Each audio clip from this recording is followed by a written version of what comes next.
तो हम लोग ने कल विचार किया, क्या विचार किया, किसके बारे में? कल किसके बारे में पाठ हुआ था?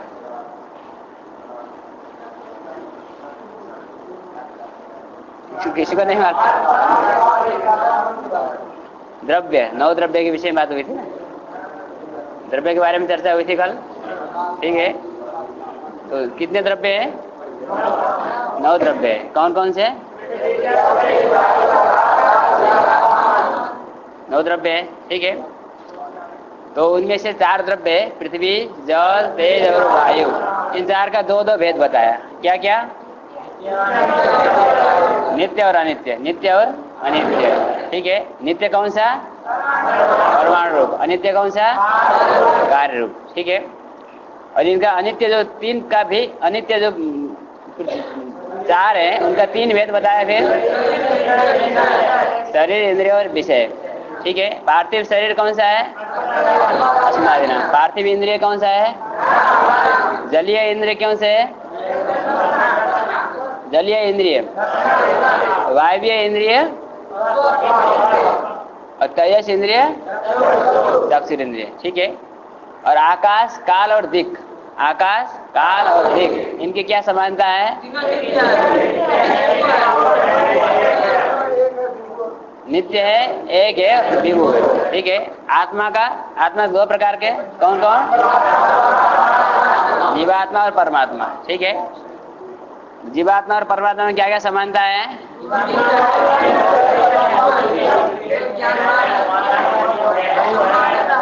नित्य है, विभु है और ज्ञानवान है। नित्य है, विभु है और ज्ञानवान है। समानता है। असमानता है क्या क्या है?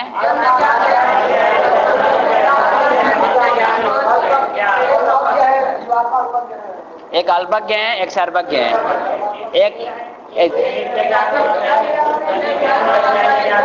एक जन्य ज्ञानवान है, एक नित्य ज्ञानवान है।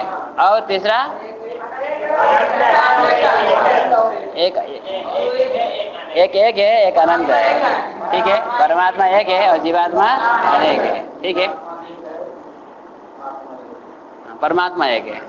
ठीक है, तो मन का भेद, मन की क्या विशेषता है? मन अनंत है और एक है, परमाणु स्वरूप है। ठीक है, एकम नित्यम अनंतम नित्यम परमाणु स्वरूपम। चल, ये बात हो गई। इसमें किसी को कुछ संदेह है? तो यहाँ पर एक बात हमको बताना है। जैसे कल एक प्रश्न हमारे सामने आया था कि आत्मा विभु है, आत्मा विभु है। ठीक है, जीवात्मा में विभु है और परमात्मा में विभु है। विभु माने व्यापक, जो सब जगह है। ठीक है, परमात्मा विभु है, इसका मतलब क्या है? सर्वत्र है। आकाश विभु है, इसका मतलब क्या है? और जीवात्मा भी विभु है। ठीक है, जैसे यहाँ जैसे 10 है, एक राम है और श्याम है, तो राम की जो आत्मा है, राम का जो, वो सर्वत्र है कि नहीं है? और जो श्याम का आत्मा है वो भी सर्वत्र है। ठीक है, तो यहाँ पर एक संदेह हो सकता है कि जीवात्मा को विभु क्यों माना जाए? जीवात्मा को, जितना बड़ा शरीर है उतना ही बड़ा आत्मा है, उतने से काम चलेगा ही नहीं चलेगा। ठीक है, क्योंकि जहाँ शरीर होगा वही ना सुख दुख की उत्पत्ति होती है। आत्मा में सुख होता है, दुख होता है, ज्ञान उत्पन्न होता है। तो जितना शरीर रहेगा, शरीर में कहीं न कहीं सुख दुख की अनुभूति होती है। शरीर से बाहर तो कहीं सुख दुख की अनुभूति, तो आत्मा को विभु मानने की क्या जरूरत है? ठीक है, 3 विकल्प हो सकता है। आत्मा को विभु माना जाए, अथवा आत्मा को अणु माना जाए, अथवा आत्मा को मध्यम परिमाण वाला, शरीर जितना बड़ा। ठीक है, एक पहला प्रश्न है कि आत्मा को हम अणु मान लेते हैं। कैसा मान लेते हैं? सबसे छोटा। तो अणु मानने पर आपत्ति आएगी कि पूरे शरीर में सुख दुख की अनुभूति होती है कि नहीं होती है? अंगूठे से लेकर के सिर तक दुख की अथवा सुख की अनुभूति होती है कि नहीं होती है? यदि आत्मा को हम अणु मानेंगे तो पूरे शरीर में होने वाला जो सुख दुख है उसकी अनुभूति नहीं हो पाएगी। ठीक है, अतः आत्मा को अणु नहीं मान सकते, ये सामान्य बात हुई। तो आत्मा को मध्यम परिमाण वाला मान लिया जाए, जितना बड़ा शरीर है उतना ही बड़ा आत्मा है। ठीक है, तो इसमें आपत्ति है कि जैसे हम लोग पुनर्जन्म को मानते हैं कि नहीं मानते हैं? आस्तिक दर्शन है। ठीक है, जन्मांतर को मानते हैं।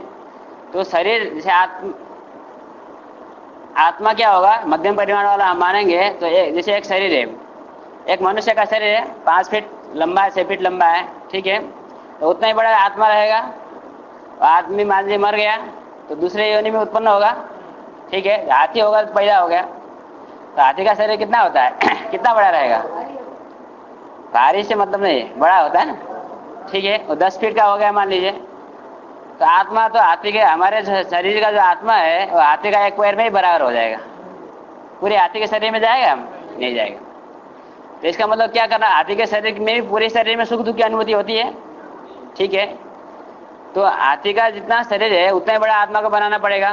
तो कैसे बनाएंगे, थोड़ा संको मतलब उसको रबड़ खींचना पड़ेगा, ठीक है, विकसित करना पड़ेगा, ठीक है।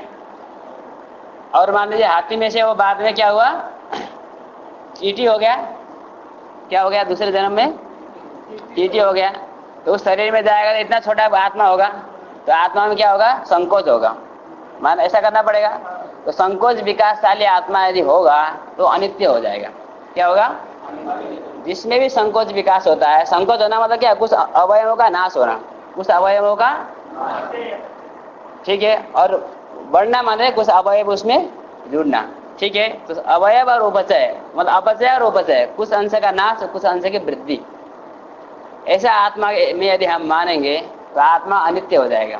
आत्मा क्या होगा, अनित्य आत्मा होगा, ठीक है। तो आत्मा को हम लोग अनित्य माना इष्ट है, हम लोग को आत्मा नित्य है, आत्मा को अनित्य नहीं मान सकते, ठीक है। मान लीजिए कोई बात नहीं, आत्मा को अनित्य मानने के क्या बिगड़ता है, आत्मा को अनित्य मानने पर क्या बिगड़ता है, तो 2 दोष होता है, एक कृतहान और अकृताभ्यागम। कृतहान और अकृताभ्यागम, ये 2 प्रकार के दोष हैं अनित्य मानने पर। आत्मा को अनित्य मानने पर 2 प्रकार के दोष, कृतहान, कृतहान और अकृताभ्यागम, अकृताभ्यागम, ठीक है। कृतहान और अकृताभ्यागम, कृत का हान हो, नष्ट हो जाना, जो हम करते हैं उसका नाश हो जाएगा, और जो न किया है उसकी प्राप्ति, अकृताभ्यागम।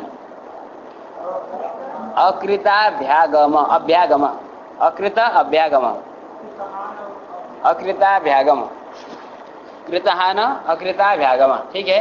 जैसे कोई आदमी पैदा हुआ, आत्मा तो अनित्य है, आत्मा को हमने क्या मान लिया, अनित्य मान लिया। तो कोई शरीर उत्पन्न होगा तो उसके साथ साथ में आत्मा उत्पन्न होगा, वो आत्मा नया है, पहले वो पुराना वाला आत्मा नहीं है, ठीक है। तो जो बच्चे को सुख दुख की अनुभूति होती है, सुख होगा अथवा दुख होगा, तो पूर्व में जैसे हमको जो सुख दुख की अनुभूति होती है, पूर्व में जो धर्म किया है तो धर्म के बल से क्या होता है, सुख की अनुभूति होती है, और अधर्म के कारण दुख की अनुभूति होती है। तो उस बालक ने कुछ धर्म और अधर्म किया है, पूर्व में नहीं किया है, आत्मा भी नया है, शरीर भी, ठीक है। पूर्व में कुछ धर्म अधर्म उसके शरीर के द्वारा अथवा आत्मा के द्वारा हुआ नहीं है, तो उसको सुख की, जैसे कोई अमीर घर में पैदा हो गया तो उसको सुख की अनुभूति होगी कि नहीं होगी। तो जो सुख है बिना कारण के सुख प्राप्त हुआ कि नहीं हुआ, कुछ उसके पूर्व में कुछ कारण है, धर्म आदि, ठीक है। तो अकृताभ्यागम, बिना किए हुए की प्राप्ति होना, ठीक है, दोष है। और दूसरा दोष, कोई आदमी जीवन भर तपस्या करता रहेगा और मर गया तो आत्मा नष्ट हो गया कि नहीं हो गया, और जो किया हुआ उसका भोग पाएगा, तो कृतहान, जो किया उसका नाश हो जाएगा, और जो अकृत है उसकी प्राप्ति होगी। इसलिए आत्मा को अनित्य नहीं मान सकते, अतः आत्मा को की नित्यता को सुरक्षित करने के लिए आत्मा को मध्यम परिमाण वाला नहीं, शरीर जितना बड़ा आत्मा है, शरीर जितना मतलब शरीर का जितना परिमाण है उतना ही आत्मा का परिमाण ऐसा नहीं माना जा सकता, क्योंकि संकोच विकास जिसमें होगा उसमें अवयव होता है, और जिसमें अवयव होगा वो अनित्य होता है, ठीक है। अतः आत्मा को अणु भी नहीं मान सकते, मध्यम परिमाण वाला भी नहीं मान सकते, इसलिए आत्मा को विभू मानना पड़ेगा, ठीक है। संदेह हो गया आपको?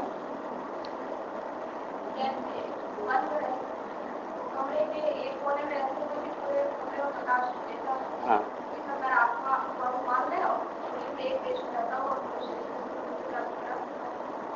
हाँ, ये भी एक प्रश्न है। आत्मा को अणु मान ले, ठीक है, बल्ब की तरह, बल्ब के प्रकाश पूरे कमरे में व्याप्त रहता है, ठीक है। तो शरीर को क्या मानना पड़ेगा, शरीर उसका नियंत्रक होगा, ठीक है। जैसे कमरे के बाहर जो है बल्ब का प्रकाश जाता है कि नहीं जाता है, जाता है, उसको बंद करना, वो कब नहीं जाएगा, जब पूरे तरह से बंद होगा, पूरे तरह से प्रकाश जो है वो स्वतंत्र पदार्थ है, ठीक है। तो हमारा शरीर जो है वो सच्छिद्र पदार्थ है, वो निश्चिद्र नहीं है। तो हम कैसे अनुमान करेंगे एक परमाणु, जैसे एक आदमी का शरीर 5 फीट है और किसी आदमी का शरीर 10 फीट है, ठीक है। यदि हम संकुचित करेंगे 5 फीट तक इसकी सीमा है, तो 10 फीट वाले शरीर में उसको पूरा प्रकाशित नहीं कर पाएगा। यदि 10 फीट की भी इसकी सीमा है तो 5 फीट वाला जो शरीर है उसके बाहर और 5 फीट तक उसका प्रकाश जाएगा ही नहीं जाएगा। शरीर तो सच्छिद्र है, पूरा उसका बंद है नहीं, इसलिए उस प्रकाश का हम नियंत्रण नहीं कर सकते। अतः ये नियम नहीं बन पाएगा कि आत्मा की सीमा, उसकी जो प्रकाश की सीमा कहाँ तक है, हम उसको बांध नहीं पाएंगे। अतः उसका अणु मानने पर भी काम नहीं चल पाएगा। अतः अणु भी नहीं है, मध्यम परिमाण वाला भी नहीं है और विभु भी है, अतः विभु है। अब विभु में एक और आपत्ति आ सकती है, जब हमारे आत्मा विभु है तो आपके आत्मा में विभु है, हमारे आत्मा में विभु है, तो आपके आत्मा के साथ हमारा मन का संयोग है कि नहीं? हमारा मन का संयोग आपके आत्मा के साथ है कि नहीं? है कि नहीं? तो आत्मा विभु है तो हमारा जहाँ मन है वहाँ आपकी आत्मा है कि नहीं? है ही है। तो विभु है तो होगा ही होगा। तो आत्मा और मन का संयोग ज्ञान के प्रति कारण होता है। ज्ञान के प्रति कौन कारण होगा? आत्मा और मन का संयोग। तो आपका जो आत्मा है वह हमारे मन के साथ संयुक्त तो हुआ नहीं हुआ? तो हमारे आत्मा और हमारे मन के संयोग होने से सुख दुख की अनुभूति होती है कि नहीं होती है? तो उसी तरह से आपके आत्मा में जो ज्ञान आदि उत्पन्न होते हैं, सुख दुख उत्पन्न होता है, उसका प्रत्यक्ष हमको भी होना चाहिए अब, क्योंकि हमारा मन का संयोग तो आपके आत्मा के साथ भी हो गया, ठीक है। ये दोष आएगा, दूसरे की आत्मा का भी सुख दुख हमको प्रत्यक्ष होने लगे। दूसरे के आत्मा में रहने वाला सुख दुख का प्रत्यक्ष होता है कि नहीं होता है? अनुमान हम कर सकते हैं, सुख हुआ होगा अथवा दुख हुआ होगा, प्रत्यक्ष तो हमको नहीं हो सकता। लेकिन ये आत्मा को विभु मानेंगे तो दूसरे के आत्मा में रहने वाले सुख दुख की भी प्रत्यक्ष की आपत्ति आ सकती है। तो उसके लिए उन्होंने समाधान दिया शास्त्रकारों ने कि देखिए सामान्य क्या होता है, आत्मा मनसा युज्यते, मनः इंद्रियेण इंद्रियम अर्थेन तथा प्रत्यक्षम जायते। पहले आत्मा का मन के साथ संयोग होगा, आत्मा मनसा युज्यते मनः इंद्रियेण, फिर मन का इंद्रिय के साथ संयोग होगा, ठीक है, और इंद्रियों का विषय के साथ संयोग होगा, उसके बाद प्रत्यक्ष होता है, ठीक है। प्रत्यक्ष है आत्मा मनसा युज्यते मनः इंद्रियेण इंद्रियम अर्थेन तथा प्रत्यक्षम जायते। तो आत्मा और मन का संयोग सबसे पहले अपेक्षित है, फिर मन और इंद्रिय का संयोग, फिर इंद्रिय और विषय का संयोग। तो इंद्रिय का और विषय का संयोग हमारा है ही है, इंद्रिय और मन का संयोग भी है, और मन और दूसरे के आत्मा का भी संयोग हो गया। तो सारे ज्ञान की सामग्री हो गई। तो सारे सामग्री के रहने के कारण दूसरे के जो आत्मा है उसमें रहने वाला जो सुख दुख है उसके भी प्रत्यक्ष की आपत्ति आ गई, ठीक है। अतः उसके लिए कहते हैं कि मन संयोग, सामान्यतः मन संयोग ज्ञान के प्रति कारण नहीं है, अपितु परात्म व्यावृत्त मन संयोग, परात्म व्यावृत्त मन संयोग ज्ञानम प्रति कारणम।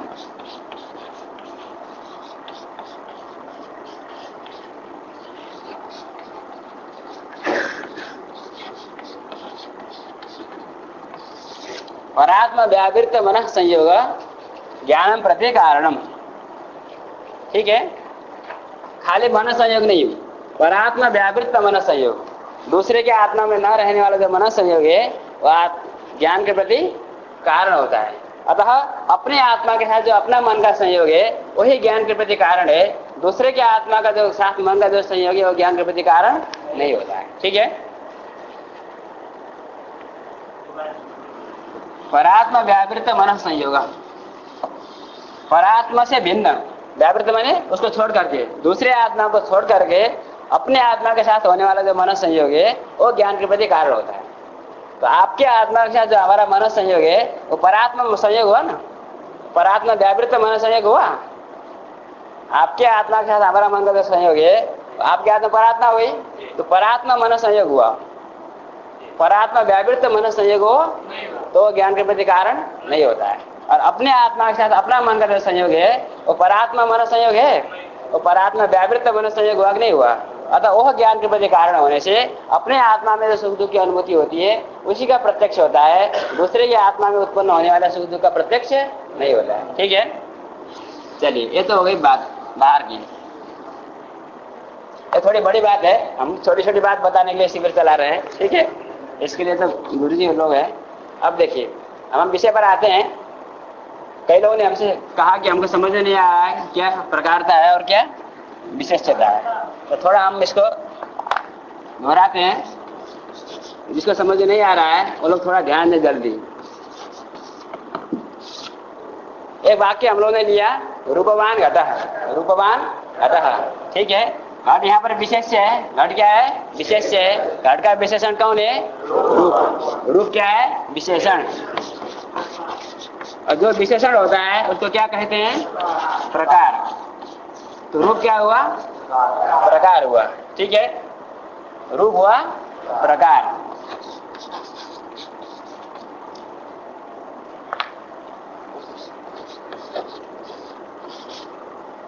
जैसे मनुष्यता, मनुष्यता कहाँ रहती है मनुष्य में रहने वाला जो धर्म को क्या कहते हैं मनुष्यता। उसी तरह से रूप में रहने वाला प्रकार में रहने वाला जो धर्म है उसको क्या कहेंगे प्रकारता, ठीक है। प्रकार में रहने वाला जो धर्म है उसको कहते हैं प्रकारता। धर्म किसको कहते हैं धर्म,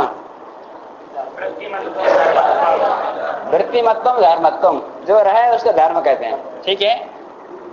तो प्रकारता एक धर्म है कि नहीं, क्योंकि प्रकारता प्रकार में रहती है।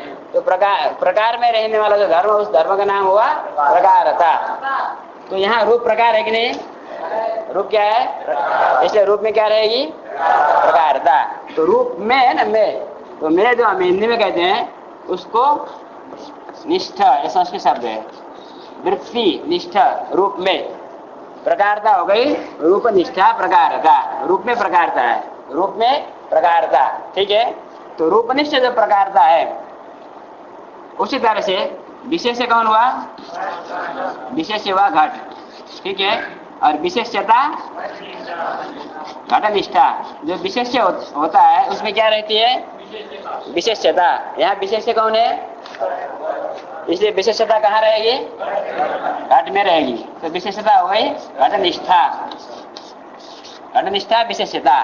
तो रूपनिष्ठा प्रकारता और घटनिष्ठा विशेषता, समझ आ गया। रूपनिष्ठा प्रकारता और घटनिष्ठा विशेषता।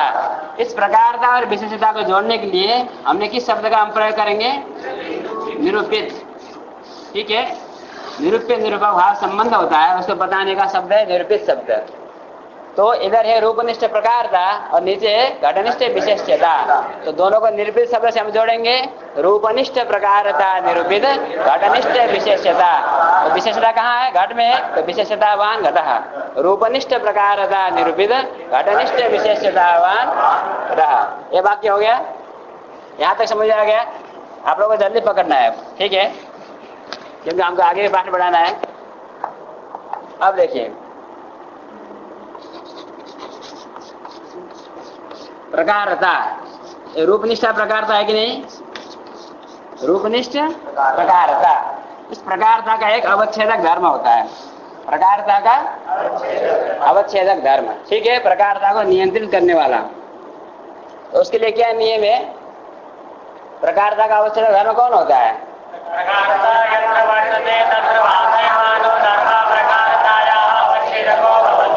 प्रकारता यत्र वर्तते तत्र भासमानो धर्म प्रकारतायाः अवच्छेदको, ठीक है।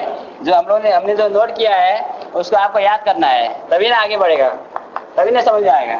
फिर आप कहेंगे हमें समझ में नहीं आया, तो हमारा उसमें क्या दोष है बताइए। प्रकारता कुत्र वर्तते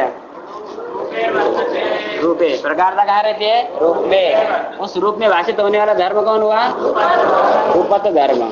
तो रूपत धर्म क्या होगा अवच्छेदक, वो प्रकारता का अवच्छेदक होगा।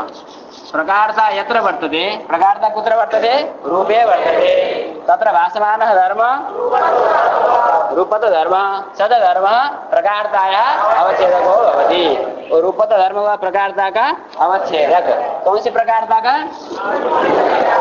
तो रूपनिष्ठ प्रकारता का अवच्छेदक कौन हुआ, तो रूपत्व अवच्छेदक है, किसका अवच्छेदक है, जिसका अवच्छेदक हो रहा है उसको वो क्या होगा, वो उससे अवच्छिन्ना होगी। यो धर्म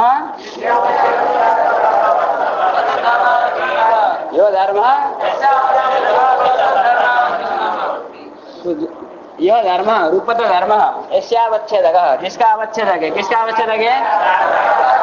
सा प्रकारता रूपत्व धर्म अवच्छिन्ना। तो रूपत्वावच्छिन्ना कौन हुई? प्रकारता। कौन सी प्रकारता?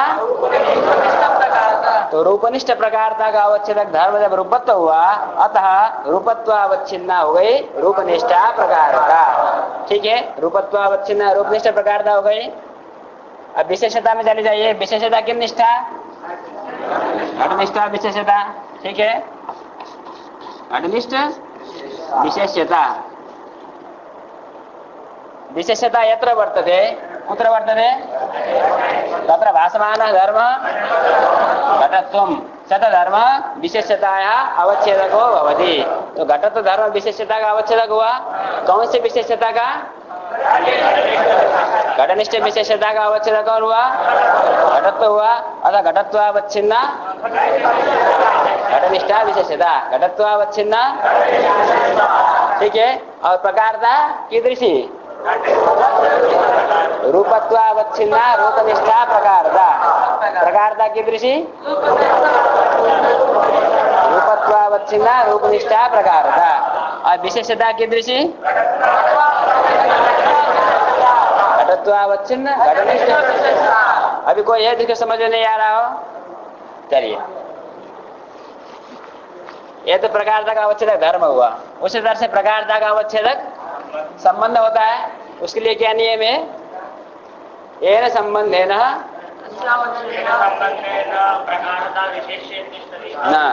प्रकारता कुत्र तिष्ठति?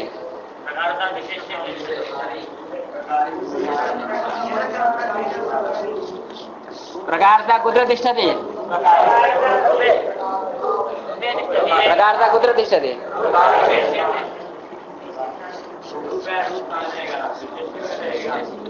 प्रकारता विशेष्य तिष्ठति। ये वाक्य सही है कि गलत है?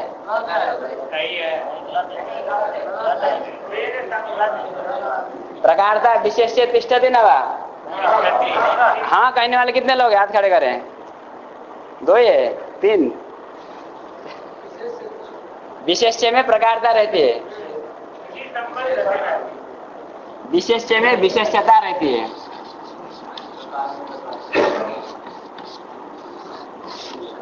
विशेष्य में क्या रहती है? और प्रकारता कहाँ रहती है? प्रकार में। प्रकारे प्रकारता तिष्ठति न तो विशेष्य। हाँ, प्रकार विशेष्य में रहता है। प्रकारः विशेष्य तिष्ठति। प्रकारता विशेष्य न प्रकारस्य भावः प्रकारता। प्रकार एव न प्रकारता। ठीक है, प्रकार में घट प्रकार हुआ, रूप प्रकार हुआ। तो प्रकारता किन निष्ठा? रूपनिष्ठा शब्द का क्या है? रूप में प्रकारता है कि घट में प्रकारता है? घट विशेष है तो घट में प्रकारता रहेगी। विशेष कौन है? घट है। तो प्रकारता कहाँ रहेगी? रूप में रहेगी, घट में रहेगी। क्योंकि घट तो विशेष है तो उसमें विशेषता रहती है। तो प्रकारता कहाँ रहेगी? प्रकार में। प्रकार विशेष में रहता है। प्रकार कौन हुआ? रूप, वो घट में रहेगा। प्रकारता तो कभी भी घट में नहीं रहेगी। जब घट प्रकार बनेगा तब रह सकता है। ठीक है, तो यहाँ पर रूपवान घटः, ये वाक्य है ना हमारा, रूपवान घटः। तो यहाँ प्रकार कौन हुआ? रूप। प्रकारता, प्रकारता किसको कहते हैं? प्रकार में रहने वाला धर्म, उसको ना प्रकारता कहते हैं। तो प्रकारता कुत्र तिष्ठति? प्रकार। प्रकार में प्रकारता रहेगी। विशेष्य में कभी भी प्रकारता, और विशेष्य में क्या रहती है? विशेषता। विशेष्य में रहने वाला धर्म को विशेषता कहते हैं और प्रकार में रहने वाले धर्म को प्रकारता कहते हैं। ठीक है, अब देखिए, तो प्रकारता यत्र प्रकार, उस प्रकारता का अवश्य संबंध के लिए क्या नियम है? येन संबंधेन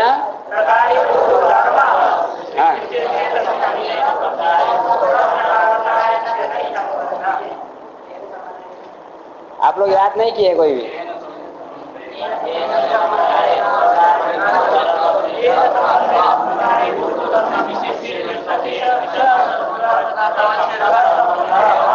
येन संबंधेन प्रकारीभूतो धर्मः विशेष्य तिष्ठति। अब देखिए, प्रकारीभूत धर्म प्रकार, प्रकार कौन है? रूप। प्रकार कौन है? और विशेष्य में रहता है घट में, रूप घट में रहेगा। किस संबंध से रहता है? क्यों समवाय संबंध से रहेगा? गुण गुणी में समवाय, गुण गुणी में समवाय संबंध से रहता है। ठीक है, इसलिए रूप येन संबंधेन प्रकारीभूतो धर्म विशेष्य तिष्ठति। समवाय संबंधेन प्रकारीभूत धर्म रूपम विशेष्य घटे तिष्ठति। स संबंध प्रकारता अवच्छेदक संबंध। तो समवाय संबंध हुआ प्रकारता का अवच्छेदक संबंध। प्रकारता का अवच्छेदक धर्म कौन है? प्रकारता का अवच्छेदक धर्म कौन है? प्रकारता का अवच्छेदक संबंध कौन हुआ? तो समवाय संबंधावच्छिन्ना हुई कौन? प्रकारता, रूप नहीं। समवाय संबंध किसका अवच्छेदक है? प्रकारता का। समवाय संबंध किसका अवच्छेदक है? कौन सी प्रकारता का? हाँ, तो जिसका अवच्छेदक हो रहा है वही अवच्छिन्ना होगी। तो समवाय संबंध किसका अवच्छेदक है? रूपनिष्ठ प्रकारता का अवच्छेदक है समवाय संबंध। अतः समवाय संबंधावच्छिन्ना। कई लोग बोलते हैं समवाय संबंध धत्वावच्छिन्न, जैसे उधर रूपत्वावच्छिन्न होता है, समवाय संबंध धत्वा, ऐसा नहीं। समवाय संबंध नहीं अवच्छेदक है, समवाय संबंध धत्वावच्छेदक। तो समवाय संबंधावच्छिन्न रूपत्वावच्छिन्न रूपनिष्ठ प्रकारता।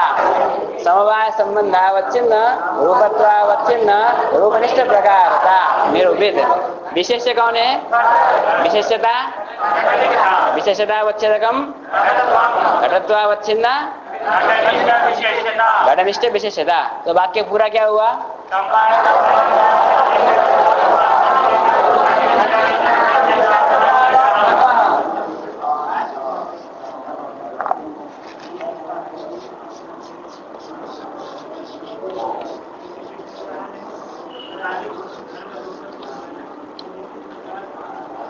जातिमान घट, घट में जाति है कि नहीं? घट में जाति है?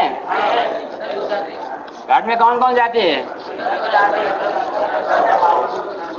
घटत्व जाति है घट में, और पदार्थत्व जाति है घट में।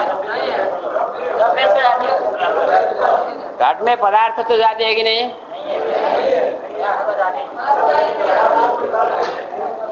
घट में पदार्थत्व जाति है कि नहीं?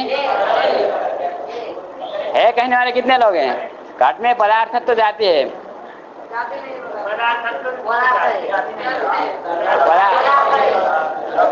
पदार्थत्व जाति ही नहीं है, पदार्थत्व जाति नहीं है। हमने बताया है ना आप लोगों को, पदार्थत्व जाति जो द्रव्य गुण कर्म से अतिरिक्त में रहे और जाति नहीं है। तो पदार्थत्व जाति है ही नहीं, तो घट में पदार्थत्व जाति है? घट में पदार्थत्व है, घट में पदार्थत्व जाति, पदार्थत्व नाम का कोई जाति है ही नहीं। तो घट में घटत्व जाति है, और कौन सी जाति है? द्रव्यत्व जाति है, और पृथ्वीत्व जाति है, और सत्ता। सत्ता कौन सी जाति का नाम है? द्रव्य गुण कर्म तीनों में रहने वाली जो जाति है उस जाति का नाम है सत्ता। ठीक है, तो घट में और कोई जाति रहेगी? बस इतने ही है। ठीक है, घटत्व हुआ, पृथ्वीत्व हुआ, द्रव्यत्व हुआ, सत्ता। ठीक है, तो जातिमान घट है कि नहीं है? घट में जाति है कि नहीं? किस संबंध से? समवाय संबंध से। क्यों?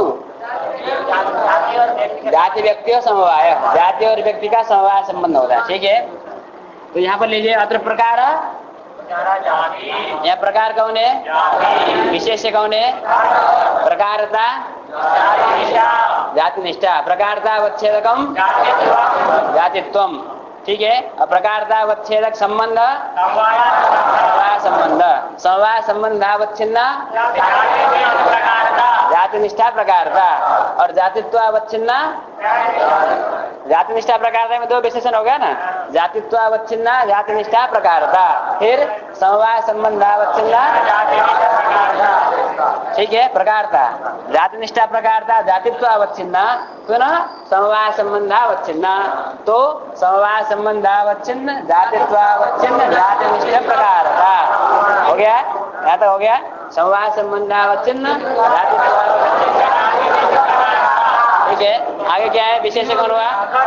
विशेषता, विशेषतावच्छेदकम, घटत्वावच्छिन्न,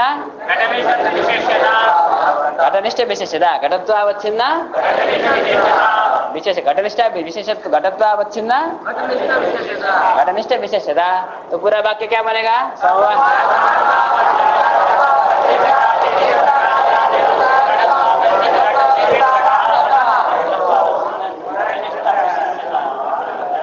एक बार फिर समवाय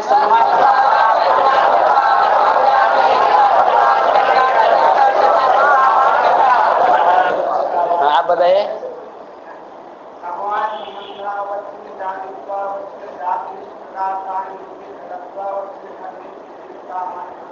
आप बताइए।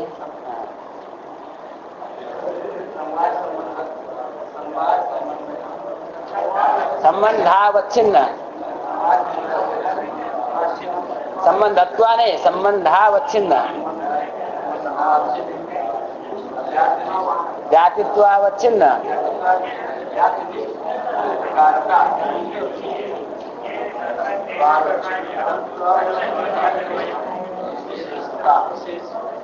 विशेषतावान। आप बताइए।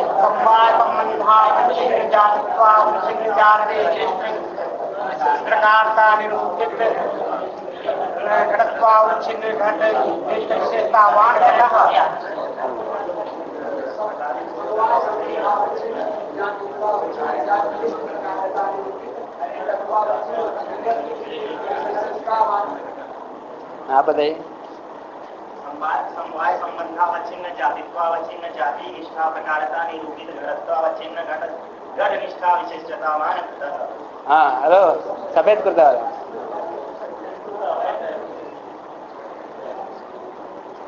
नहीं, आप बताइए। समवाय संबंधावच्छिन्न, जातित्वावच्छिन्न, जाति निष्ठा निरूपित, प्रकारता निरूपित, घटत्वावच्छिन्न, घट निष्ठा विशेषतावान। हाँ, आप बताइए। नहीं, और आप बताइए।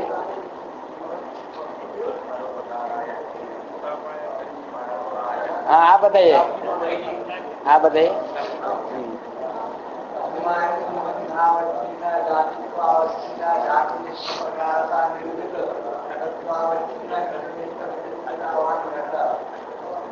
और आप बताइए।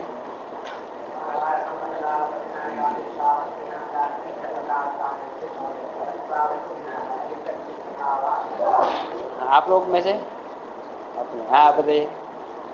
आप बताइए। हाँ,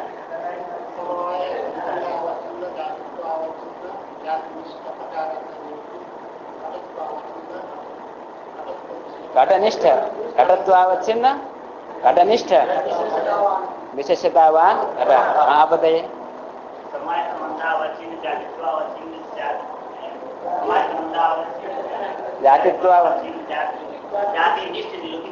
जातिनिष्ठ प्रकारता निरूपित। हाँ, हाँ,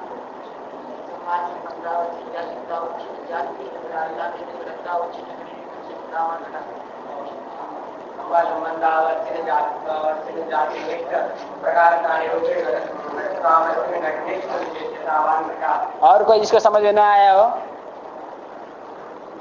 एक उदाहरण जैसे लेते हैं।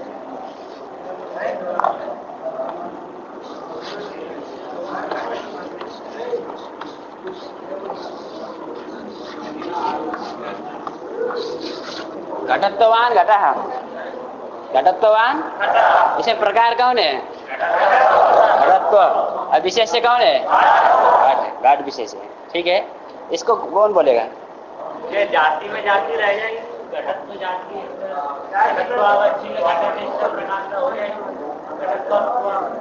कौन बोलेगा?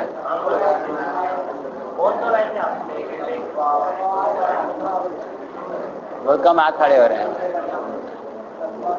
हाँ,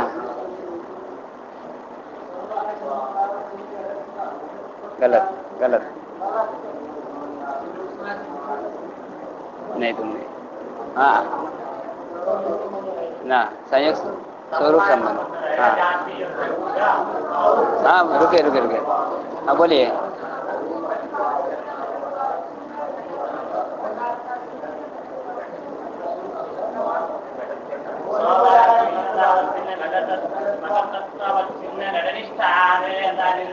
कोई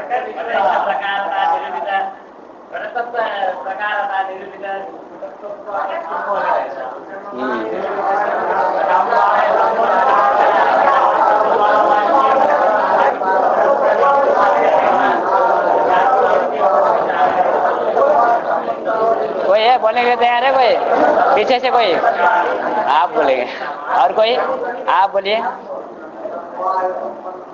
गलत। हाँ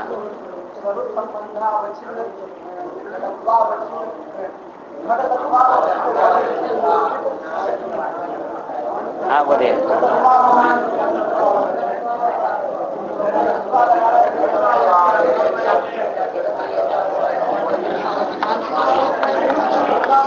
ये प्रकार कौन है?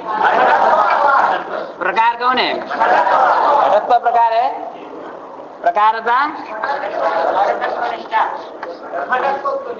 प्रकारता किन निष्ठा?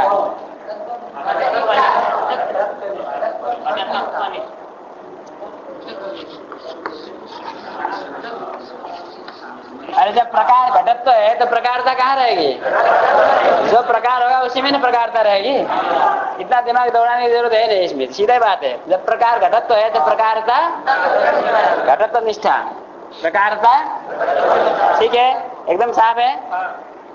प्रकारता अवच्छेद कौन होगा?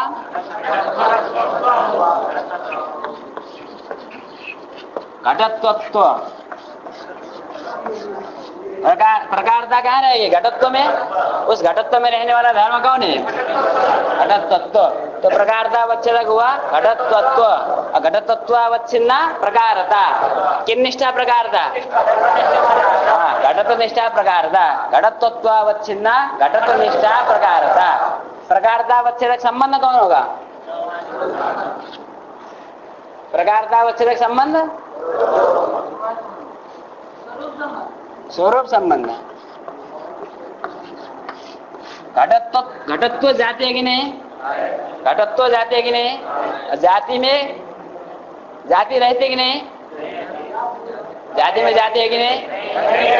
जाति में जाति, इसलिए घटत्व तो जाति जाति नहीं है तो समवाय संबंध से रहेगा है, ये उपाधि है।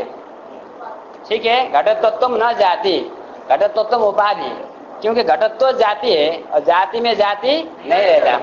ये घटत्व जाति नहीं है, अतः घटत्व में किस संबंध से रहेगा? स्वरूप संबंध से रहेगा। घटत्व में किस संबंध से रहेगा? इसलिए प्रकारतावच्छेदक संबंध क्या हुआ? तो हम बोलते हैं, सुनिए, कोई मत बोले, उसके बाद बोलना है। स्वरूप संबंध अवच्छिन्न घटत्वावच्छिन्न घटत्वनिष्ठ प्रकारता निरूपित घटत्वावच्छिन्न घटनिष्ठ विशेषतावान घटः। ठीक है, बोलिए। स्वरूप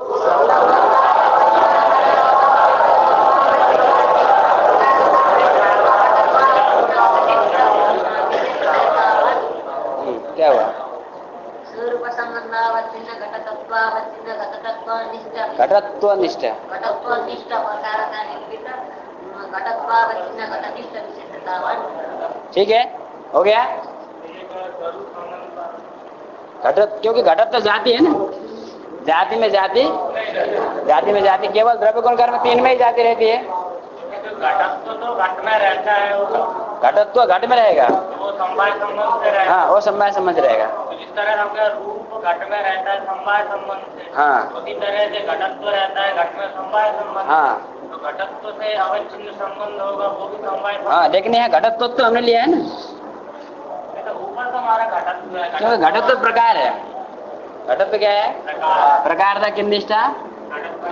ठीक है, जैसे घटवत भूतलम वाक्य आप लेते हैं, घटवत भूतलम, तो यहाँ प्रकार कौन होता है? प्रकारता कहाँ रहेगी? घट में। प्रकारतावच्छेदक कौन होता है? घटत्व। प्रकारतावच्छेदक धर्म कौन है? अप्रकारतावच्छेदक संबंध क्या है? सहयोग संबंध। प्रकारतावच्छेदक घटत्व है, ठीक है, और प्रकार घट भूतल में जिस संबंध से रह रहा है वही ना आपका प्रकारतावच्छेदक संबंध है। ठीक है, तो यहाँ प्रकार कौन हुआ? प्रकार जो हमारा घटत्व, हाँ, घटत्व घट में समवाय संबंध से रहता है। प्रकार वो धर्म हुआ घटत्व। ठीक है, एकदम सही इन्होंने पकड़ा है। ठीक है, प्रकार हुआ घटत्व प्रकारीभूत धर्म येन संबंधेन विशेष्य तिष्ठति ससंबंध प्रकारतावच्छेदक संबंध। ठीक है, अत्र प्रकारीभूत धर्म किम घटत धर्म स घटे केन संबंधेन तिष्ठति समवाय संबंधेन तिष्ठति।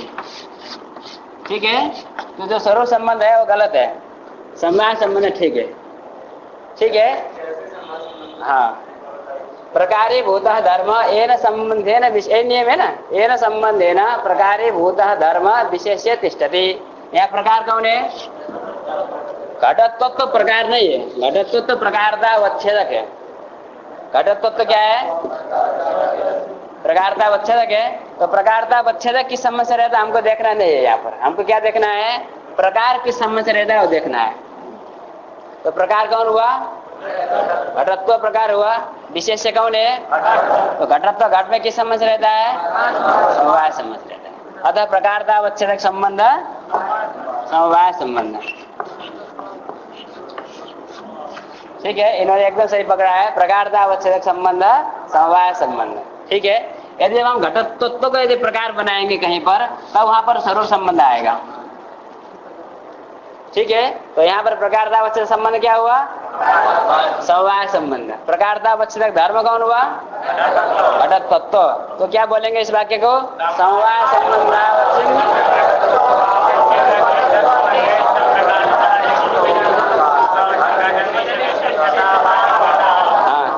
संबंधावच्छिन्न घटत्वावच्छिन्न घटत्वनिष्ठ प्रकारता। समझ में आ गया ना आप लोगों को? अभी स्वरूप संबंध घटत्व के दृष्टि से गया था, लेकिन प्रकार ही वो धर्म जिस संबंध से रहे वो प्रकारता अवच्छेदक संबंध होता है। तो प्रकार क्या है? घटत्व है। और घट में किस संबंध से रहता है? घटत्व तो प्रकार नहीं है, ये प्रकारता अवच्छेदक है। ठीक है, स्वरूप संबंध का उदाहरण हम लेते हैं एक।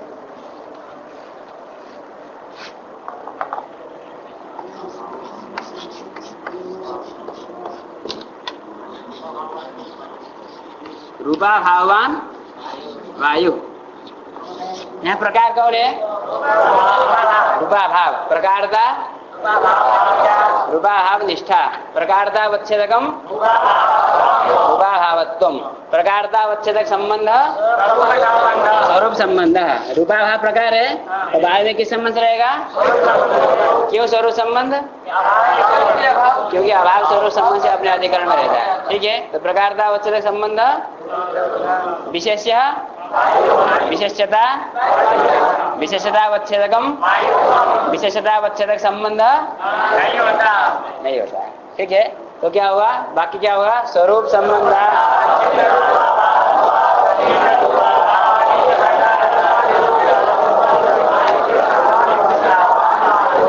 क्या हुआ? स्वरूप संबंधावच्छिन्न रूपा भावत्वावच्छिन्न। हाँ बोलिए। रूपा भावत्वावच्छिन्न रूपा भावनिष्ठ।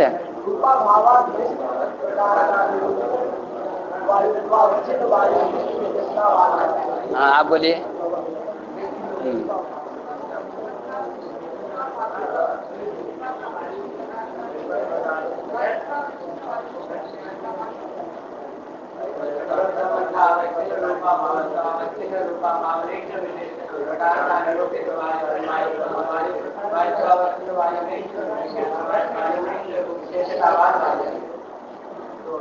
और कौन बोलेगा?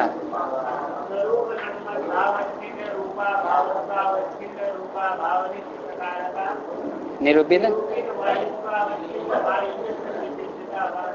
और कोई विशेष? रूपा भाव। रूप भाव।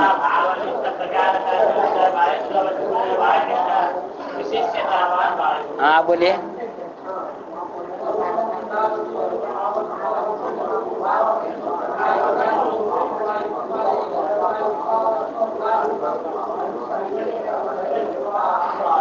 रूप भाव नहीं, रूपा भाव। हाँ बोलिए।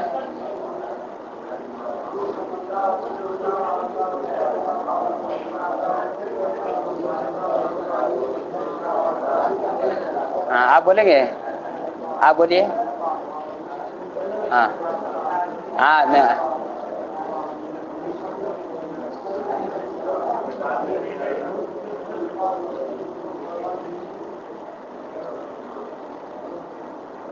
थोड़ा मेहनत तो करना पड़ेगा ना आप लोगों को कमरे में जाकर के। हाँ बोलिए।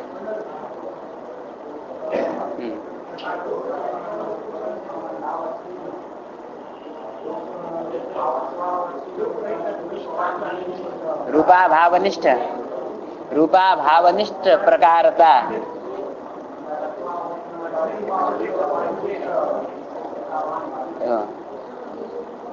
ज्ञानवान चैत्र एक वाक्य है, क्या है? ज्ञानवान चैत्र। इसमें प्रकार कौन होगा? ज्ञान। प्रकारता ज्ञान निष्ठा। प्रकारता प्रकारतावच्छेदकम ज्ञानत्वम। प्रकारतावच्छेदक संबंध प्रकारतावच्छेदक संबंध समवाय संबंध। क्योंकि ज्ञान प्रकार आत्मा में रहता है ना, चैत्र आत्मा है, समवाय संबंध रहेगा। विशेष्य कौन हुआ? चैत्र। विशेषता चैत्र निष्ठा। विशेषता विशेषतावच्छेदकम चैत्रत्वम। तो वाक्य क्या हुआ? हाँ आप बोलिए, आप बोलिए, आपको बोलना। ज्ञानवान चैत्र। हाँ संबंधावच्छिन्न, संबंध तो नहीं।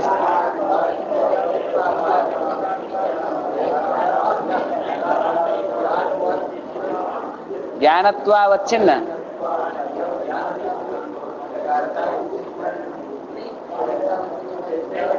चैत्रत्वावच्छिन्न। आप बोलेंगे? आप बोलिए। हाँ हाँ नहीं आप बोलिए।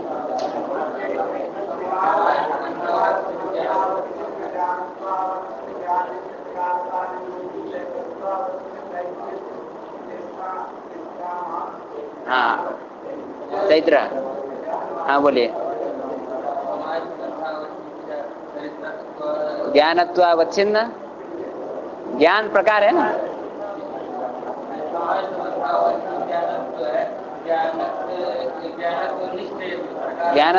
ज्ञाननिष्ठ, ज्ञानत्वावच्छिन्न ज्ञाननिष्ठ प्रकारता।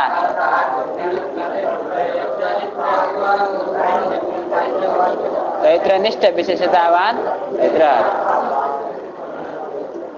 आप लोग मेहनत कम कर रहे हैं। हाँ बोलिए।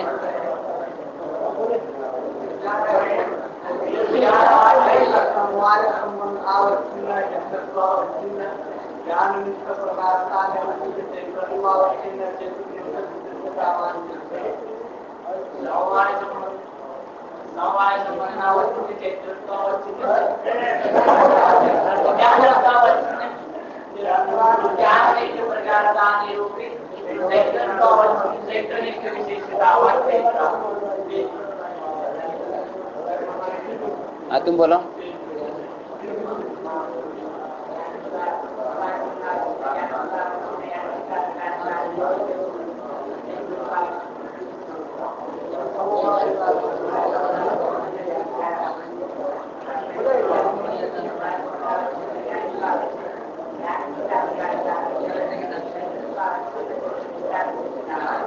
हाँ बोलिए।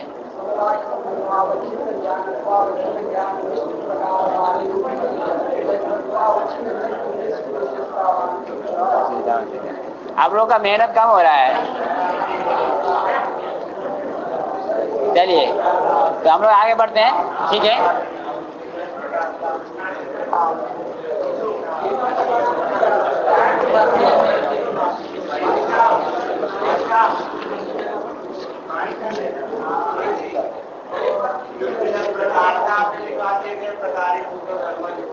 कहाँ पर?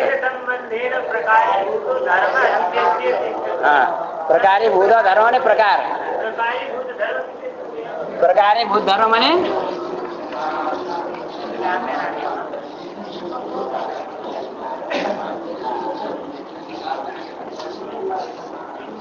प्रकार को ही प्रकारीभूत धर्म कहते हैं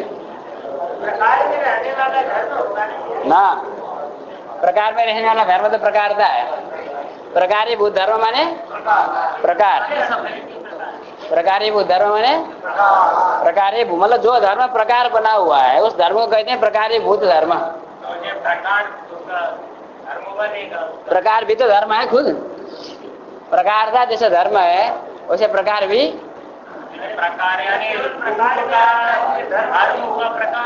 ना, घट का धर्म प्रकार है, रूप रूप का धर्म तो रूपत्व है, रूप भी धर्म है ना, रूप घट में रहता है कि नहीं, इसे रूप भी धर्म है, रूप धर्म है। कैसा धर्म है? प्रकार बना हुआ धर्म है। प्रकारीभूत धर्म प्रकार भिन्न, प्रकार से अभिन्न जो धर्म, भूत माने अभिन्न, प्रकारीभूत धर्म प्रकार से अभिन्न जो धर्म मतलब जो धर्म वही प्रकार है, तो प्रकार को लिया जाएगा। प्रकारीभूत धर्म शब्द का अर्थ है प्रकार, प्रकार था प्रकार में रहने वाला धर्म नहीं, वो तो प्रकारता हो जाएगी, ठीक है। तो प्रकार को लिया जाएगा, तो प्रकार जिस संबंध से में रहे विशेष में, प्रकारता तो कभी भी विशेष में नहीं रहेगा, प्रकार ही विशेष में रहेगा। तो प्रकारीभूत धर्म शब्द का अर्थ है प्रकार, जो धर्म प्रकार है उस धर्म का नाम है प्रकारीभूत धर्म। प्रकारा भिन्न धर्म, प्रकार से अभिन्न जो धर्म है मतलब जो प्रकार है वही धर्म है, ठीक है। प्रकार में रहने वाला धर्म मत कहिएगा, प्रकार ही खुद एक धर्म है, वो तो प्रकारता हो जाएगी, वो तो विशेष में नहीं रहेगा प्रकारता, ठीक है। तो प्रकारीभूत धर्म होने प्रकार और जिस संबंध से विशेष में रहे उस संबंध को प्रकारता अवच्छेदक संबंध कहते हैं, ठीक है। अब कोई संदेह किसी को? संदेह आप लोग पूछिए, लेकिन थोड़ा तैयार भी कीजिए।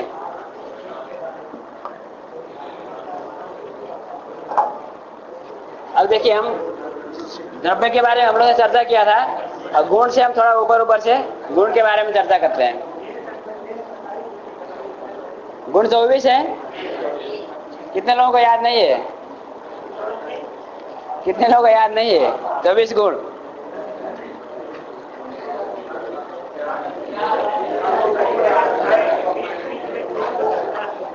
थोड़ा कम हो गया संख्या, चलिए अच्छा।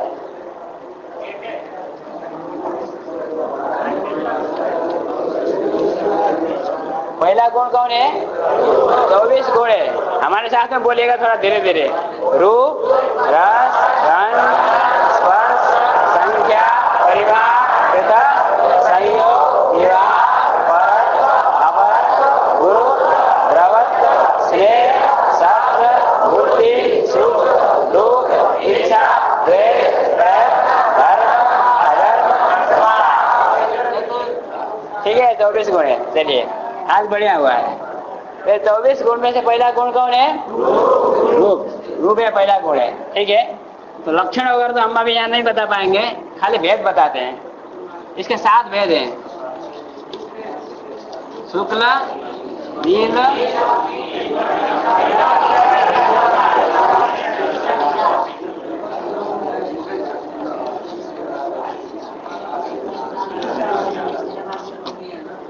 शुक्ल, नील, पीत, रक्त, हरित, कपिश, चित्र, ये 7 प्रकार के रूप के भेद हैं, ठीक है। रूप कहाँ रहता है?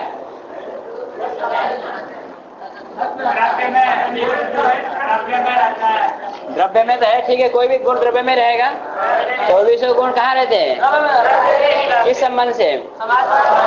उनमें से जो रूप है वो कहाँ रहेगा? पृथ्वी, जल और तेज,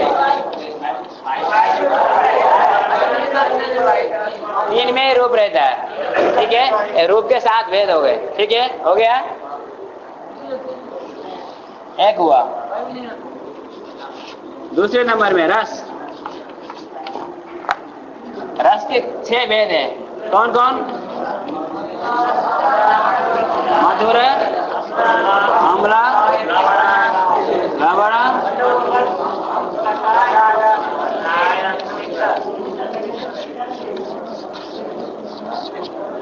ठीक है। मधुर, अम्ल, लवण, कटु, कषाय, तिक्त, ये 6 प्रकार का रस के भेद हुए। रस कहाँ कहाँ रहता है? पृथ्वी और जल, 2 में केवल रस रहता है, ठीक है। रस 2 में, गंध का दो भेद।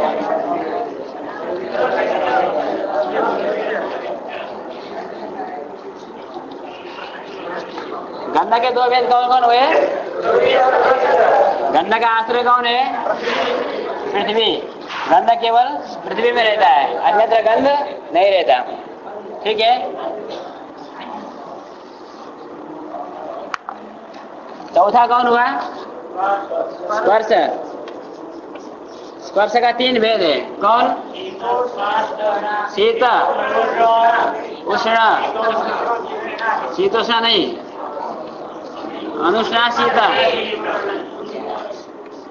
अनुष्णा शीत, शीत उष्ण और अनुष्णा शीत। ये स्पर्श के तीन भेद है। स्पर्श कहाँ कहाँ रहता है?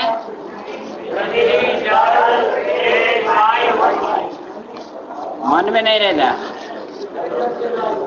चार में, पृथ्वी, जल, तेज और वायु, ये चार में स्पर्श रहता है। ठीक है। पांचवा गुण कौन हुआ? संख्या। संख्या का भेद नहीं है, इसकी अवधि है एकत्व से लेकर परार्ध पर्यंत। एकत्व से लेकर परार्ध।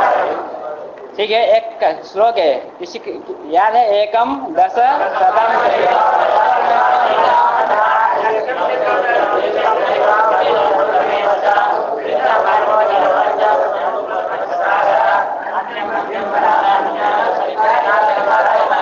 श्लोक याद होना चाहिए। ठीक है। एक से लेकर के 10-10 की वृद्धि करके परार्ध पर्यंत की उसमें परिगणना की गई है। एकम दश शतम चैव सहस्रम अयुतम तथा लक्ष्यम च युतम चैव कोटिरर्बुदमेव च वृंदम खर्वो विखर्व शंख पद्मश्च सागर अंत्यम मध्यम परार्धम दश विद्या यथाक्रमम्। ठीक है। एकत्व संख्या है, एकत्व द्वित्व संख्या है, तृत्व संख्या है। हम लोग कहते हैं ना 1 2 3, एक संख्या नहीं है। एक संख्या एकत्व संख्या है, ये संख्या है। ठीक है। जिसमें संख्या रहे, एको घटा, ऐसा कहते हैं ना। एको एक क्या है? घट है। तो घट तो द्रव्य ना, वह गुण है। अभी उसमें एकत्व संख्या है, जिसमें एकत्व संख्या रहे उसमें एका ऐसा व्यवहार होता है। ठीक है। ये संख्या कहाँ कहाँ रहे? कौन कौन से द्रव्य में रहता है? ये नव द्रव्य वृत्ति। ठीक है। नव द्रव्य में संख्या है। आगे परिमाण। परिमाण का 4 भेद: अणुत्व, महत्व, ह्रस्वत्व और दीर्घत्व। ये 4 प्रकार का परिमाण का भेद होता है। अणुत्व, महत्व, दीर्घत्व और ह्रस्वत्व। ठीक है। और ये भी नव द्रव्य वृत्ति है।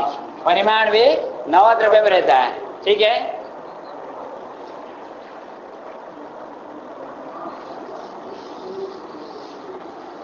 ये आपको अभ्यास करना है इसमें, हम ज्यादा इससे नहीं बता सकते। इसमें परिमाण है बड़े, जैसे महान है ना, घटा महान, बड़ा घट है कि नहीं? तो घट में घट क्यों महान है? क्योंकि उसमें महत्व परिमाण है। ठीक है। आकाश महान है, आकाश महान में सबसे बड़ा है, तो आकाश में कौन सा परिमाण रहेगा? महत्व परिमाण रहेगा। जहाँ हाँ एक ही जैसे, जहाँ महत्व रहता है वहीं दीर्घत्व रहता है, और जहाँ दीर्घत्व रहता है वहीं पर महत्व रहता है। ठीक है। सामान्यतः मान लीजिए इसको आप 2 ही मान सकते हैं, अणुत्व और महत्व, इतने से भी काम चल सकता है। ठीक है। हो गया? हाँ, ये भी ठीक है। अब आगे कौन है बताइए?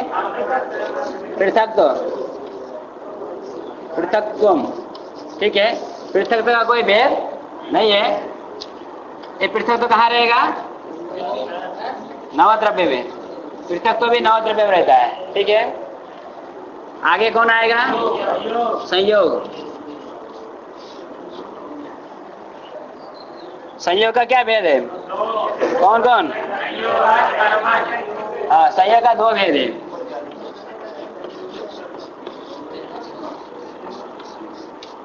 संयोगज और कर्मज। कर्म माने क्रिया। जैसे दो हाथ का संयोग हुआ कि नहीं हुआ? दो हाथ का संयोग हुआ, किससे हुआ? क्रिया, हाथ में क्रिया हुई, इसे दो हाथ का संयोग हुआ। ठीक है। जैसे हाथ और एक टेबल का संयोग हुआ कि नहीं हुआ? एक देश में संयोग हुआ है, पूरे टेबल में संयोग हुआ है, लेकिन हमारा व्यवहार होता है शरीर और टेबल का संयोग है कि नहीं? शरीर और टेबल का संयोग है कि नहीं? है। क्यों है? क्योंकि हाथ और टेबल का संयोग है। अवयव के संयोग होने से अवयवी में संयोग होता है। अवयव के संयोग से अवयवी में, वृक्ष और शाखा के संयोग, शाखा और हस्त के संयोग से, शाखा और हस्त के संयोग से वृक्ष और शरीर का संयोग होता है। ठीक है। हस्त और शाखा के संयोग से वृक्ष और शरीर का संयोग होता है। तो वृक्ष और शरीर का जो संयोग है वो संयोगज संयोग है। और संयोग से उत्पन्न हुआ नहीं हुआ? वृक्ष और शरीर के संयोग के प्रति कौन कारण है? हस्त और शाखा संयोग। हस्त और शाखा संयोग। वृक्ष और शरीर के संयोग के प्रति कौन कारण है? हस्त और शाखा का संयोग। तो हस्त और शाखा का संयोग वृक्ष और शरीर के संयोग के प्रति कारण है कि नहीं? अतः वृक्ष और शरीर का संयोग हस्त और शाखा के संयोग से उत्पन्न हुआ है। उस संयोग का नाम है संयोगज संयोग। ठीक है। और बाकी जितने भी संयोग होता है वो सबके लिए क्रिया की अपेक्षा होती है। तो ये हुआ कर्मज। तो संयोग का दो भेद हुआ, संयोगज और कर्मज।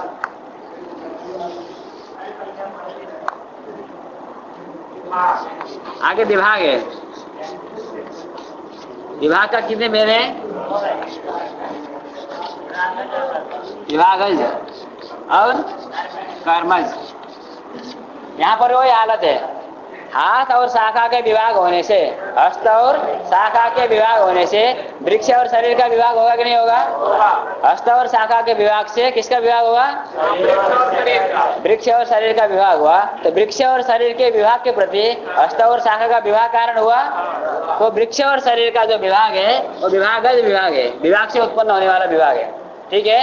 और बाकी जो विभाग होते हैं वो कर्मज विभाग है। हाथ का विभाग हुआ, संयोग था, विभाग हुआ, किसके द्वारा हुआ? क्रिया के द्वारा। एक कर्मज विभाग है। ठीक है।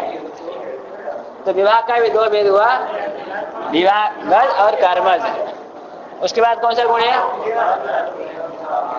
परत्व।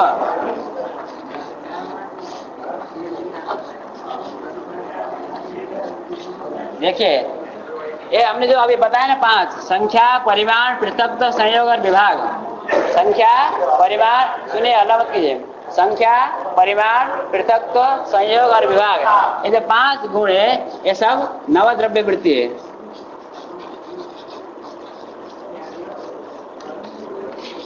ये नवद्रव्य में रहने वाले गुण है 5। कौन कौन? संख्या, परिमाण, पृथक्त्व, ये जो 5 गुण है वो नवद्रव्य में रहते हैं। ठीक है।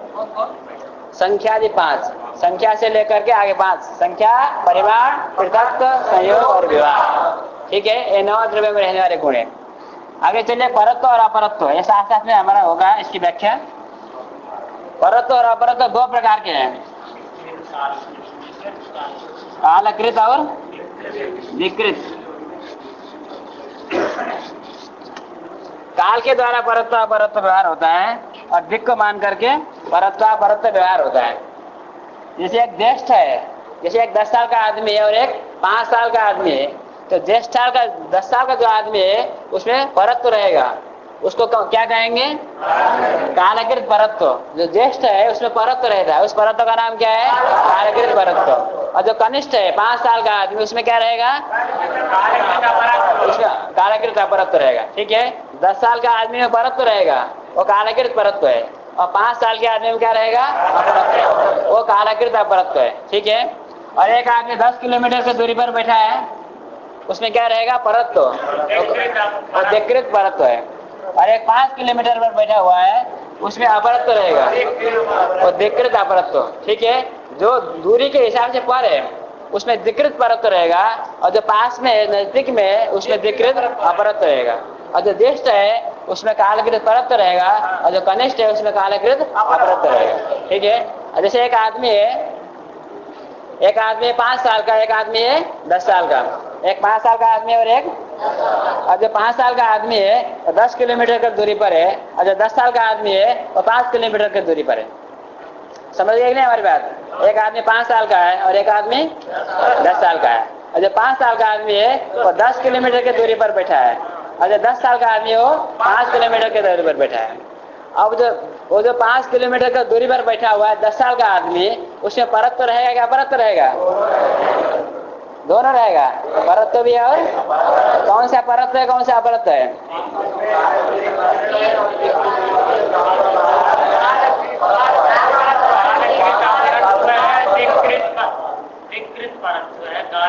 है 5 किलोमीटर पर बैठा है 10 साल का आदमी,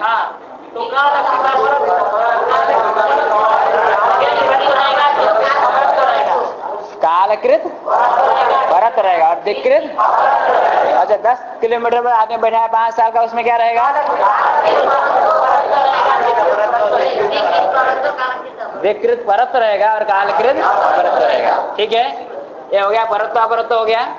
संख्या, परिमाण, पृथक, संयोग, विभाग, ये 5 की तो बात हो गई। ये 5 गुण 9 द्रव्य में रहते हैं। ठीक है, तो सबका भेद हम लोगों ने बता दिया है, परत्व अपरत्व। उसके बाद कौन आएगा? गुरुत्व।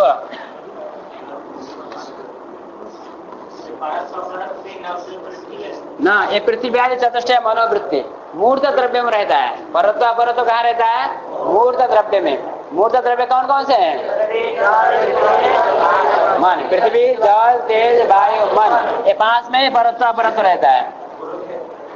ठीक है, परत्व अपरत्व कहाँ रहेगा?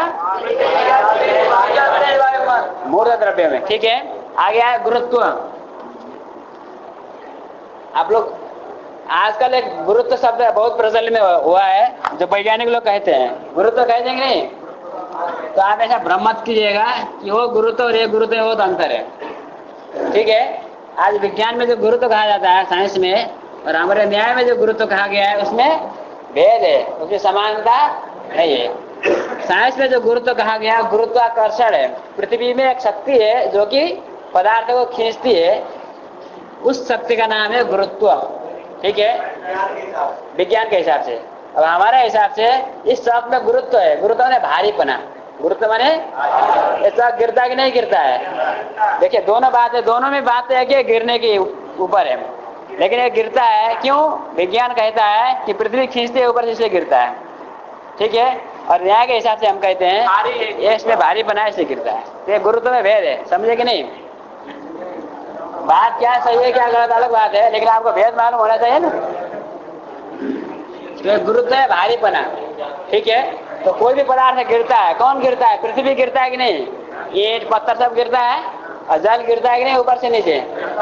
तो गुरुत्व रहता है पृथ्वी और जल में। गुरुत्व कहाँ रहता है? पृथ्वी जल, दो में गुरुत्व रहता है। ठीक है, इसका कोई भेद नहीं सामान्यतः।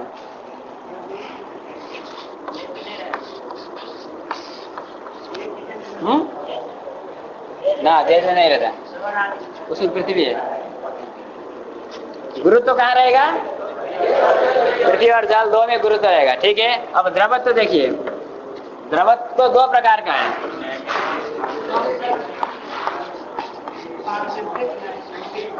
सांसिधिक और नैमित्तिक। द्रवत्व का 2 भेद, सांसिधिक द्रवत्व और नैमित्तिक द्रवत्व।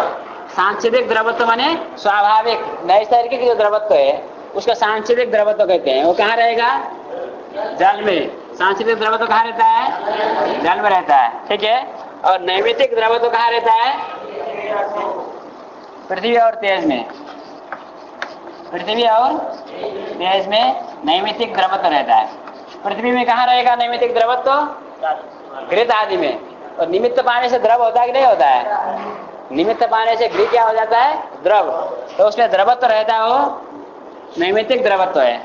और तेज में सुवर्ण आदि में द्रवत्व रहता है, वो नैमित्तिक द्रवत्व है। ठीक है, द्रवत्व गुण है, जाति मत समझिएगा। द्रवत्व क्या है? गुण है। उस द्रवत्व में रहने वाली जो जाति है उसका नाम क्या है? द्रवत्व। गुरुत्व गुण है, उस गुण में रहने वाली जाति का नाम है गुरुत्वत्व। ठीक है, तो गुरुत्व 2 में रहता है, पृथ्वी और जल में। द्रवत्व का तीन भेद, दो भेद हुआ, सांस्कृतिक द्रवत्व और नैमित्तिक द्रवत्व। सांस्कृतिक द्रवत्व जल में रहता है, नैमित्तिक द्रवत्व पृथ्वी और तेज में रहता है। कुल मिलाकर के द्रवत्व पृथ्वी जल तेज तीन में रहता है। ठीक है, आ गया स्नेह। स्नेह एक गुण है जो केवल जल में रहता है, स्नेह का कोई भेद नहीं होता है, स्नेह जल में रहता है।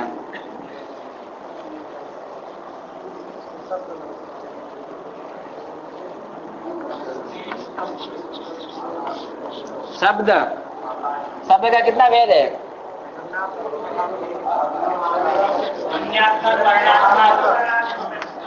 ध्वन्यात्मक और वर्णात्मक।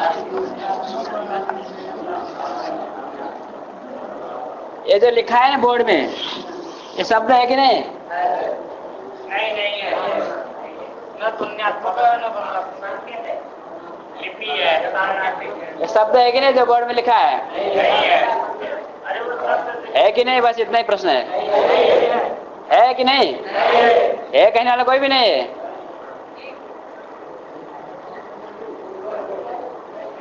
ये जो बोर्ड में लिखा है शब्द है कि नहीं?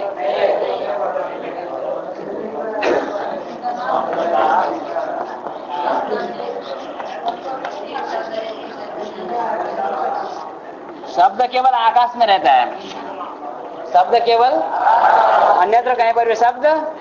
ये बोर्ड आकाश है कि पृथ्वी है? इस पृथ्वी में शब्द नहीं रहता है। जो हम लिख रहे हैं ये लिपि है, इसको कहते हैं लिपि। ये शब्द का स्मारक है, शब्द का हमको बता दिया गया है कि इसको कहाँ समझना है, इसलिए हम कहाँ समझते हैं। हमको बचपन में बता दिया होता है कि इसको कहाँ समझना है, तो हम किसको कहाँ समझते हैं? ऐसा है कि नहीं? ठीक है, तो लिपि है, शब्द का जो स्मारक है। वास्तव में शब्द हम जो बोलते हैं उसको शब्द कहते हैं, जो कान से सुनाया जाए उसको शब्द कहते हैं। उसका लक्षण लिखा है श्रोत्र ग्राह्य गुणो शब्द। तो ये जो आंख बंद करेंगे तो सुनाई देगा, तो जो कान से सुनाई दे उसको शब्द कहते हैं। तो शब्द का दो भेद, ध्वन्यात्मक शब्द और वर्णात्मक शब्द। ठीक है, ध्वन्यात्मक माने जैसे ये शब्द है, ये ध्वन्यात्मक शब्द है। ठीक है, ध्वनि, जैसे पंखे का आवाज आ रहा है, ध्वनि है। ठीक है, जिसका कोई अर्थ होता नहीं, संकेत केवल। और जो बोल रहे हैं भाषा, जिसके द्वारा आपको अर्थ का बोध होता है, उसको कहते हैं वर्णात्मक शब्द।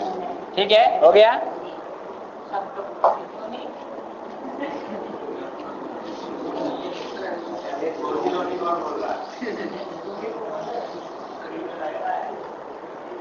आगे चले, बुद्धि।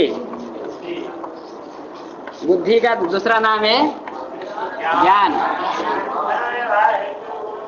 ज्ञानम। ठीक है, बुद्धि का दूसरा नाम है ज्ञान। बुद्धि कहाँ है?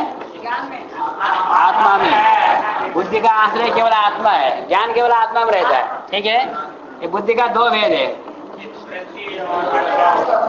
स्मृति और अनुभव। ये बुद्धि के बारे में हम लोग अलग से विवेचन करेंगे बाद में। ठीक है,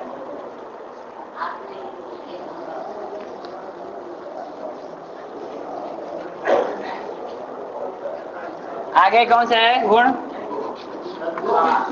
सुख है। सुख कहाँ रहता है? आत्मा में। आत्मा में। इसका कोई भेद नहीं है। दुख,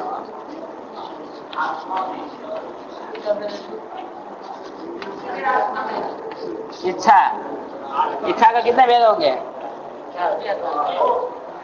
दो। कौन कौन?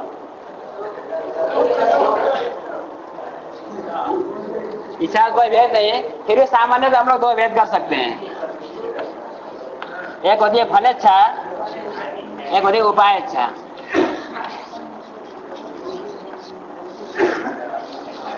एक फलेच्छा, एक उपाय। सामान्य तो भेद नहीं, फिर भी एक फलेच्छा और एक उपाय इच्छा।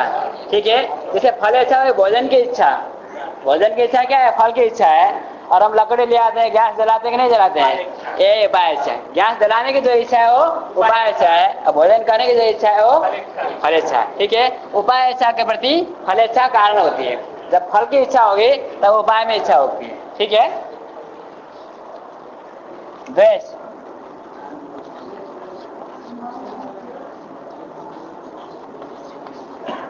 द्वेष, द्वेष भी आत्मा में रहता है। ठीक है, बुद्धि से लेकर सब आत्मा में, बुद्धि, सुख, दुख, इच्छा, द्वेष, प्रयत्न, धर्म, अधर्म, संस्कार, ये सब आत्मा में रहने वाले गुण है। ठीक है, प्रयत्न,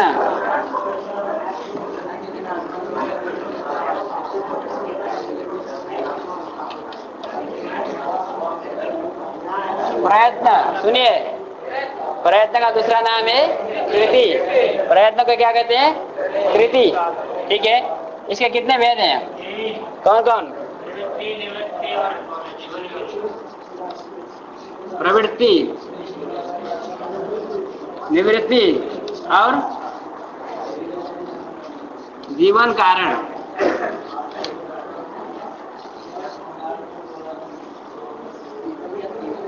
प्रयत्न का 3 भेद है। प्रयत्न,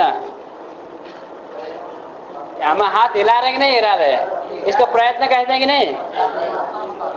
इसको प्रयत्न नहीं कहते, इसको प्रयत्न, इसको कहते हैं चेष्टा। हम जो हाथ हिला रहे हैं इसको क्या कहते हैं? प्रयत्न का प्रत्यक्ष नहीं होता है। प्रयत्न आत्मा में रहने वाला गुण है। प्रयत्न क्या है? जब आत्मा में प्रयत्न की उत्पत्ति होती है तब शरीर में चेष्टा होती है तदनुकूल। ठीक है, तो प्रयत्न का 3 भेद, प्रवृत्ति, निवृत्ति और जीवन कारण। ठीक है, प्रवृत्ति मतलब इच्छा से जो गुण उत्पन्न हो, जो प्रयत्न उत्पन्न हो उसको प्रवृत्ति कहते हैं। ठीक है, और द्वेष से जो उत्पन्न हो उसको निवृत्ति कहते हैं। और हमारे शरीर के अंदर से खून का संचारण हो रहा है कि नहीं हो रहा है? रक्त संचार हो रहा है। तो कोई भी क्रिया बिना प्रयत्न का संभव, तो शरीर का में खून का क्रिया हो रहा है कि नहीं हो रही है? मन में क्रिया होती है, वो बिना प्रयत्न के संभव। हमारे श्वास की क्रिया हो रही है लेने की, तो ये बिना प्रयत्न के क्रिया संभव नहीं होती है। और हमको मालूम होता है कि हम श्वास ले रहे हैं, प्रयत्न हम कर रहे हैं, ये मालूम नहीं पड़ता। तो जो अतीन्द्रिय प्रयत्न है उस प्रयत्न का नाम है जीवन कारण। यह अधिष्ठ द्वारा संचालित होता है। जब तक अधिष्ठ बना रहेगा तब तक ये प्रयत्न बना रहेगा। जब अधिष्ठ खत्म हो जाएगा तो ये प्रयत्न भी खत्म हो जाएगा। ठीक है, ये हुआ प्रयत्न। आगे धर्म, धर्म विहित कर्मजन्य धर्म। ठीक है, आत्मा में रहता है। प्रयत्न भी आत्मा में, बुद्धि से लेकर बुद्धि, सुख, दुख, इच्छा, द्वेष, प्रयत्न, धर्म, अधर्म, संस्कार, अधर्म, निषिद्ध कर्म से उत्पन्न होने वाला गुण। अल्लाह मत कीजिए। ठीक है, विहित कर्म से उत्पन्न होने वाला जो गुण है उसको धर्म कहते हैं, और निषिद्ध कर्म से उत्पन्न होने वाला जो गुण है वो, इन दोनों को अधिष्ठ कहा जाता है। धर्म को क्या कहते हैं? अधिष्ठ। अधिष्ठ माने धर्म। ठीक है, आगे आया संस्कार।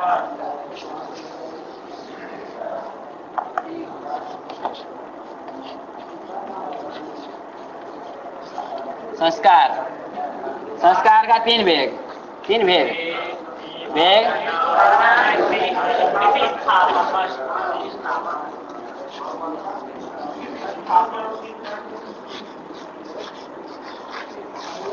वेग, भावना और सिद्धिस्थापक। ठीक है, मुख्यतः संस्कार से हम लोग भावना को लेते हैं। ठीक है, आत्मा में रहने वाला गुण है भावना। इसके बारे में हम लोग विशेष विवेचन करेंगे बाद में, भावना के विषय में। वेग, जहाँ क्रिया है वहां पर वेग है, जहाँ पर क्रिया है वहां पर वेग। पहले क्रिया उत्पन्न होती है, फिर बाद में उसमें वेग की उत्पत्ति होती है। ठीक है, तो जहाँ जहाँ क्रिया रहे, कहाँ कहाँ क्रिया रहती है? पृथ्वी, जल, तेज, वायु, मन। मूर्त द्रव्य में क्रिया रहती है, तो वहीं पर क्या रहेगा? वेग रहेगा। ठीक है, भावना कहाँ है? आत्मा में, जिसको सामान्यतः संस्कार कहने से भावना ही समझ में आती है। और स्थिति स्थापक एक गुण है जो केवल पृथ्वी मात्र वृत्ति। वेग मूर्त द्रव्य में रहता है। वेग पृथ्वी, जल, तेज, वायु, मन, ये 5 में वेग रहता है। भावना आत्मा में रहती है और स्थिति स्थापक केवल पृथ्वी में रहता है। ठीक है, ये 24 गुणों का परिचय हो गया। आप लोगों को 24 गुण कल याद होंगे और पुस्तक में देख लीजिएगा। गुण का जो प्रकरण है उसमें पूरा हमने जो बताया है वो सब लिखा है। इसको कहते हैं परिचय केवल। ठीक है, इनमें से जो मुख्य है बुद्धि वगैरह है उसके बारे में हम आगे विशेष विवेचन करेंगे। तो इसमें तो आपको व्यक्तिगत प्रयास करना है कमरे में जाकर के। अब प्राय से जो तर्क संग्रह पढ़े हैं इस बात को जानते भी है। हाँ? वो आज रजिस्टर तैयार नहीं हुआ है। एक मिनट। तो देखिए फिर हमको ये जो सावधवत की पद्धति हमको आगे बढ़ानी है। यहाँ तक तो सबको साफ हो गया, ठीक है। कल हम दूसरा विषय को लेकर के थोड़ा ढंग, थोड़ा अलग, ठीक है, थोड़ा ऐसे मतलब ज्यादा अंतर तो नहीं होगा। इससे हम कोटि आगे बढ़ा सकते हैं, लेकिन अभी बढ़ाएंगे नहीं। लेकिन दूसरे विषय में जैसे हमने दो लिया अभी, प्रकारता, विशेषता और आधेयता और अधिकरणता। आगे बहुत सी चीजें, कार्यता और कारणता है, अभाव की प्रतियोगिता है। तो ये चीज आपको यदि ढंग से तैयार होगा तो आगे आपको सरल पड़ेगा, नहीं तो फिर आगे समझ में नहीं आएगा तो आगे हमेशा आपको कठिन होता चला जाएगा। इसलिए आप अभ्यास कीजिए। जिनको लगा हुआ है, विश्वविद्यालय में वही छात्र हैं जिसको बढ़िया से जो समझ में आ गया है, तो उनके साथ में अभ्यास कर लीजिए, तैयार कर लीजिए कि आप लोगों को लाभ हो सके शिविर का, ठीक है। तो आगे फिर कल करते हैं।